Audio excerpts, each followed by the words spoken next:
40 new layers sa farm. Estimate namin, nasa 40 to. Ayos! Madadagdagan na ang ating egg production nito. Mas marami na tayong mabebenta ng mga itlog. Tara, samahan niyo ako.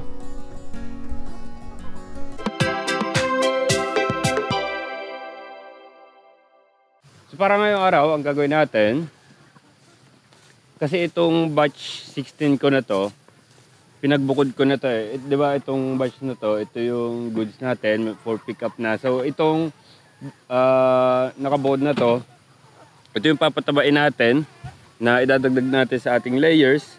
Kaya ngayon, kailangan na natin siya ilipat dun sa tabi ng ating layers para in preparation na rin sa transition nila para maging ready sila sa isa't isa. Yan.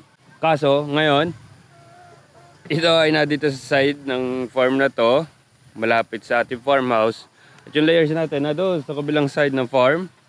Kaya magiging medyo challenge yung paglilipat, pero actually hindi siya challenge, medyo matrabaho lang kasi may diskarte kami dyan. Kaya sisimulan na kagad natin para matapos na rin kagad.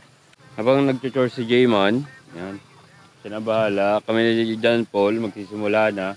Siyempre, yung ating old school planggana transport natin, dyan na ilalagay para siyempre mailipat natin yung paddock, mailipat natin yung ating shelter nila dun.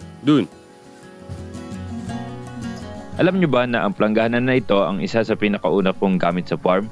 As in, mula umpisa pa.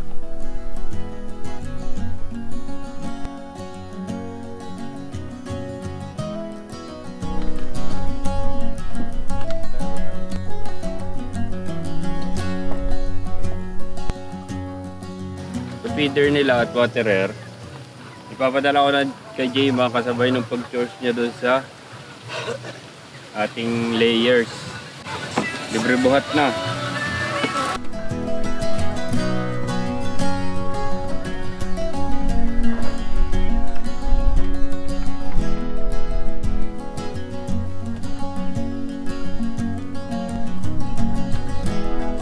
Yan, maglalagay tayo ng maliit na paddock. Ito yung pangukpok namin. Ngat-ngat.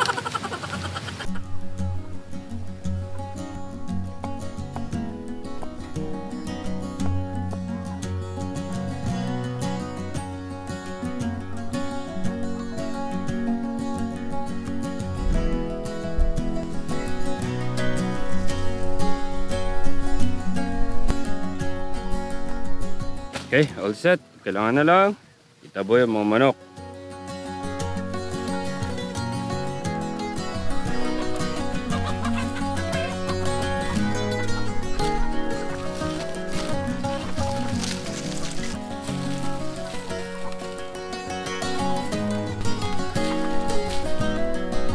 Okay. Madami-dami rin pala to. Pero okay lang yan. Sabihin, mas marami tayo mapuproduce na brown eggs.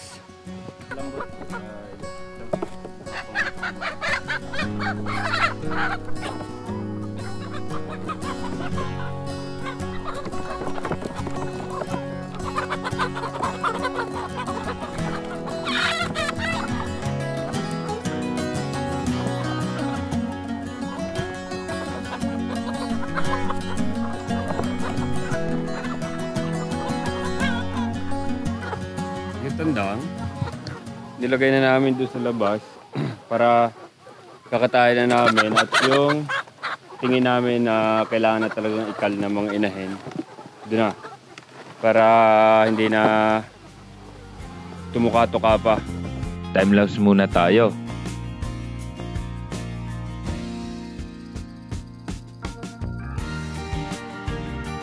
Okay, tapos na nating hulihin. Ngayon naman, ililipat na natin yung itong paddock na to at sa itong shelter na to dun sa may layers. Tupin lang natin itong mga net na to para mas madaling maglipat. Baka magkabuhol-buhol pa eh.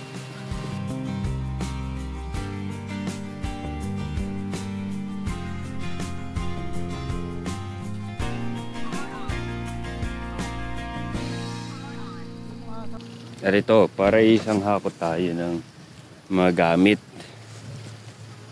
Sakay natin to ating net dito. Yan. Kaya na dyan, Paul. Ako ay yung mga ito, mabigat. Yan. Yung malawak, dali mo up. Yan, ito yung mga dala ko sa bigat. Marami na kami nagagawa ngayon nung tatlo na kami dito. Mas mabilis, mas madami. At nakarating na kami sa desired spot natin.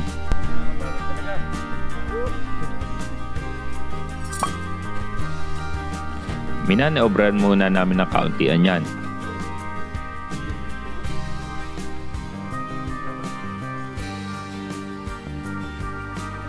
Okay, reset up lang tayo.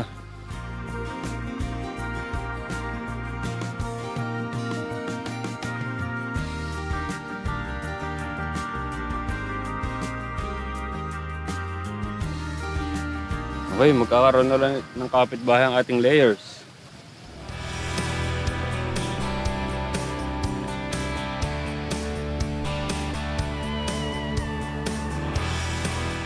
Okay, lagay lang natin yung feeder at water.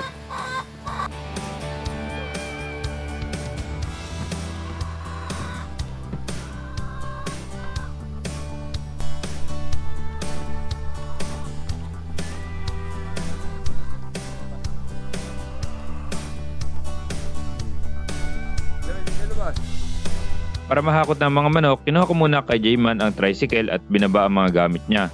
Ito-tricycle na natin to kasi mabigat din at malayo.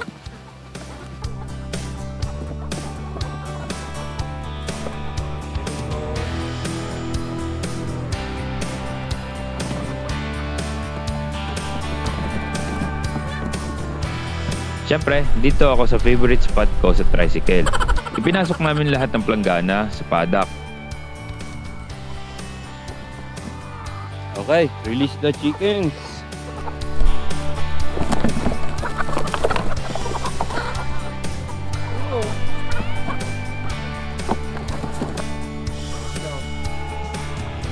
Problema, hindi namin nabilang. Pero estimate namin nasa 40 to. Unusually high para mababa sa isang batch, pero okay lang yan. Gagawin natin layers para pang sarili natin. Yan. Para tayo naghuhu na Integra 4000 sa Komuno. Pagkahuhu ng Integra 4000, mabuubos na lang bigla. Yan o, mukhang hindi sila nalipat. Talagang vibes na vibes sila sa bagong pwesto, nakatabi ang layers. At ang mga layers natin, nakikichismis na kagad kung sila ba ay iitlog na maaga at marami.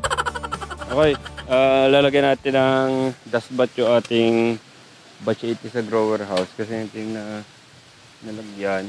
Ito yung abo ng ating mga organic matters dito sa farm. Lagyan lang natin ng konting lupa pa. Ito yung lupa. Yan.